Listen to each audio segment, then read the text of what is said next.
we'll see.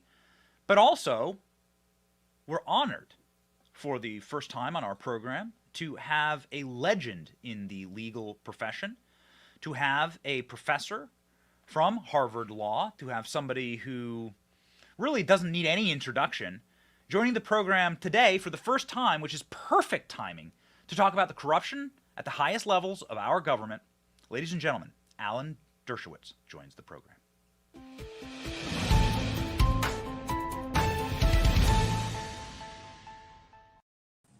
Professor, it's an honor to have you on, and we've been really rounding the corner this morning on the contempt charge for Christopher Wray. Perhaps you can illuminate for our audience what will become of this? I mean, is Christopher Wray really going to be locked up? Is he going to be put in shackles and frog marched through D.C., or is this going to go to the Department of Justice and they're just going to laugh at it? Well, it's probably something in between. He's not going to jail, obviously, and I don't think the Justice Department is going to laugh at it because it certainly puts another taint on a reputation that has been hurt terribly over the past several years as part of what I call the Get Trump movement. Obviously, I wrote a book by that name, Get Trump, because so much of the government's energy has been devoted, and so much of the energy of the hard left and academia and the media have been devoted to getting Trump, that the rule of law has suffered in the meantime. And this is merely another example of that. So what would be your guess then? You said somewhere in the middle. I mean, will this, we saw Eric Holder be held in contempt. What do you game theory will happen here? Well, nothing will happen seriously. There may be hearings. There may be attempts to come to a modified solution. In the Holder case, nothing happened. And in most of these cases, nothing happens. Of course, there has been a different standard of justice when directed against the right and the left, particularly in recent years. And I've been victimized by it. Lawyers who defended Donald Trump have been subject to bar complaints by an organization called Project 65, a group of radical left-wing lawyers who have sworn to get disbarred every lawyer who ever defended Donald Trump or anybody on his behalf.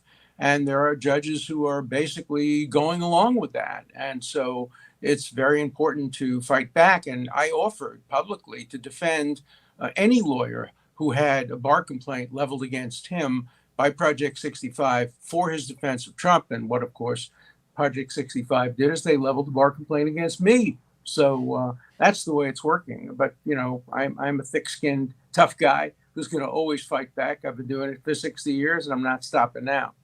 Yeah, it really does seem like terroristic tactics used against the people who simply want the truth. And that's really what we want here, because if there is an FD 1023 form that exists inside of the FBI, the American public should know about it. It's unclassified. Do you see any reason why this document shouldn't be released? Of course not. And every document should be released. In fact, 90% of classified documents should be released. There's so much overclassification in the United States. Classification is supposed to be done only to protect the national security of the United States, not the reputations of the people who may have endangered the national security of the United States. It's used far too often to protect individuals.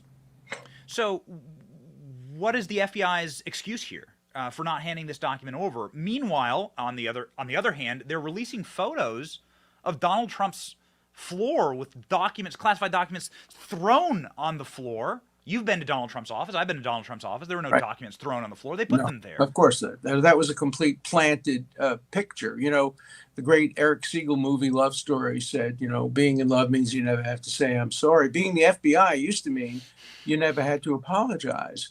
That's changing now, tragically. It may have started with a case I was involved in many years ago when a man named John Connolly, who was the head of the FBI in Boston, was feeding information to Whitey Bulger. And we exposed him. I helped do that. And he's now in prison for the rest of his life. But we know that there are real problems in the FBI. And what I have proposed long ago is to set up a commission like the 9/11 Commission, headed by somebody like Louis Freeh, the former director of the FBI, who is without any controversy at all, and to look into systemically what's going on with the FBI. Look, we have a case now, the Keith Raniere case, where the FBI, we believe, 7 experts have said, tampered with photographs to make a young woman who was above the age of consent, below the age of consent, for purposes of prosecution. And we're looking here for congressional hearings. We're looking for an opportunity to cross-examine witnesses, to bring them to court. The FBI is not above the law, whether it be in individual cases like the Keith Raniere case or cases involving the national security of the United States. So the FBI is tampering with this evidence. It's refusing to hand over evidence. You're a constitutional scholar. I think few would argue that you know the Constitution better than almost anyone alive. Well, not so well. I wear a tie every day with the Constitution on it, just to remind me in case I forget some of its words. Could you perhaps illuminate for me, who is not a scholar on the Constitution, the separation of powers here? What is Article 1 versus Article 2? It does seem like Congress has every right to every document inside of the FBI that it wants. Absolutely. And the greatest accomplishment of the Constitution was, believe it or not the Bill of Rights. Alexander Hamilton didn't even believe we needed a Bill of Rights. It was the structural check and balances, the separation of powers, the first country in history to take Montesquieu's suggestion seriously and create a government in which no single unit of the government had the ultimate power. Every government institution has the ability to check every other government institution, and the media has the ability to check them all. And so what we're seeing today is a diminution of checks and balances, and at a time when we need to make it even stronger than ever. And so, yes, Congress has authority. It has authority to pass legislation on the debt ceiling. That's not something the president can do under the 14th Amendment. It all changed during the New Deal when the presidency expanded beyond the Oval Office to these hundreds of alphabet agencies, which began to take over executive authority and kind of compromise legislative authority. We're seeing that coming to an end now. The Supreme Court, in the next year or two, will probably abolish the doctrine that allows executive agencies to take over the role of legislatures. And that would be a healthy thing for democracy. You're speaking about Chevron? That's right, the Chevron doctrine, which, I'm a liberal, I'm a Democrat. I voted for Hillary Clinton and Bill Clinton and Obama and Biden. But I care more deeply about the Constitution than I do about any particular political party. And the Chevron doctrine was always wrong, and it should have been modified. And I think it will be modified. There will be some very, very good developments in the Supreme Court and some not so good ones. And what we're seeing happen, of course, is the left is now trying to destroy the Supreme Court because it doesn't like its rulings on Roe versus Wade. In Israel, for example, on the other hand, it's the right that's trying to weaken the Supreme Court because it doesn't like its rulings. And so what you have is whenever you have an institution like the Supreme Court, which brings about results that are despised by people on the right or the left, they call for structural reform. They call for changes. What we need to make sure we preserve all over is separation of powers and checks and balances. No branch of government should ever have the ultimate authority in a democracy to make decisions that affect the daily lives of individuals. So something that we speak about on this show is the structure of the FBI, and that the FBI is not found in the Constitution. It seems like the founders didn't want the president to have police powers. The president has clandestine military powers to protect our borders, but certainly not domestic policing powers. That can't be found inside of the original documents. It's the opposite. It can be found in the debates about the document, and exactly the opposite.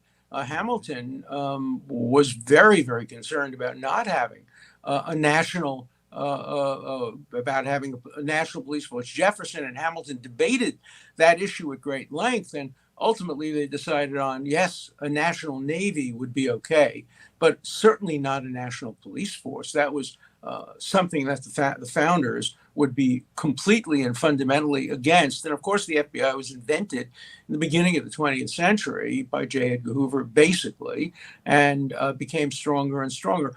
There is the need today for a federal police force to prevent terrorism and to prevent international effects on the national security of the United States, but it should limit its role to only those things that require national protection. It should leave the rest to domestic, state by state police forces.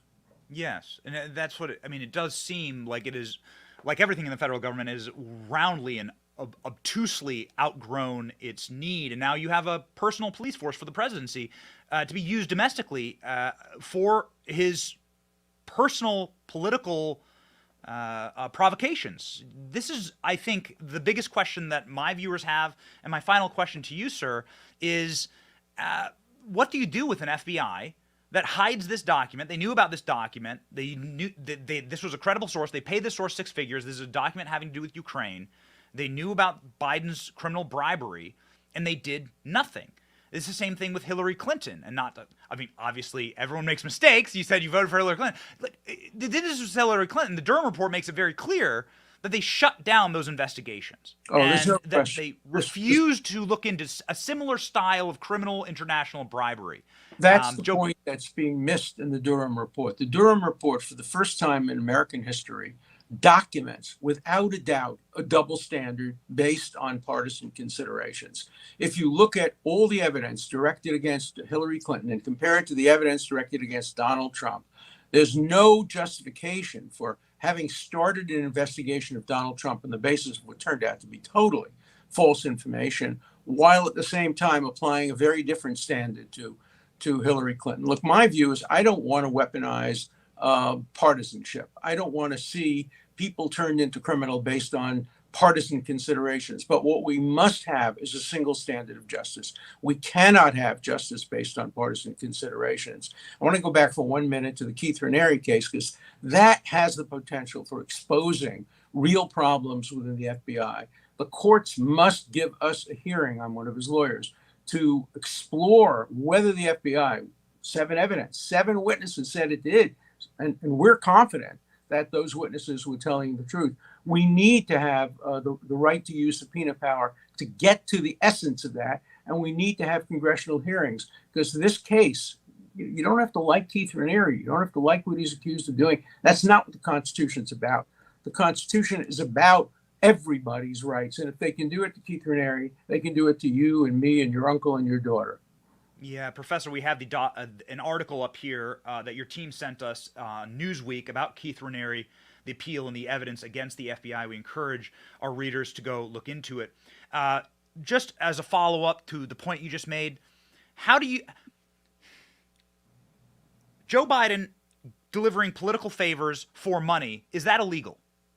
Of course, that would be illegal. That would be participating in bribery, which is one of the two designated impeachable offenses under the Constitution. Of course, it's been done since the beginning of history. It's not something new. Favors are part of politics, but if you give favors that are worth money in exchange for performing a benefit to a person, that obviously is illegal and should be looked into. Should be looked into on every side. Again, no investigation should be based on what benefits one party or the other. It should be based on what is explicitly against the law and what has the precedents of the past taught us about that. So you're saying that would rise, a bribery from the Vice President of the United States for millions of dollars would rise to the high crimes threshold. It would. Now, the question that nobody knows the answer to is, can a president be impeached based on what he did as vice president? Those are hard questions. The framers didn't want to see impeachment used easily. They didn't want to turn America into Great Britain, where the parliament can simply get rid of the executive by a voice vote. They wanted it to be very difficult to impeach high crimes, misdemeanors, bribery, treason. And one has to be absolutely certain. And the only way to get an effective impeachment would be to make it bipartisan. That's what happened with Nixon. Nixon left office not because the Democrats threatened him, but because the Republicans, his own party, threatened him. Do you see that happening? I don't see that happening now to either side. I started to write my book, The Case Against Impeaching Trump. The original title was The Case Against Impeaching Hillary Clinton, because everybody thought she was going to get elected in 2016, and everybody thought the Republicans would try to impeach her. And then when that didn't happen and they started to impeach Trump, I took the same book. I just changed the title and changed a few of the words. But I'm a nonpartisan opponent of unconstitutionally impeaching people for impeachable offenses. And so I'm going to continue in my nonpartisan way, which means I make enemies on both sides. The Democrats think I'm not partisan enough for the Democrats. The Republicans think I'm not supportive enough of their side. But the people who love the Constitution will support my tie. Godspeed, Professor. We support your tie. Thank you. It's a stunner. Thank you, sir. Thank you. Thank you.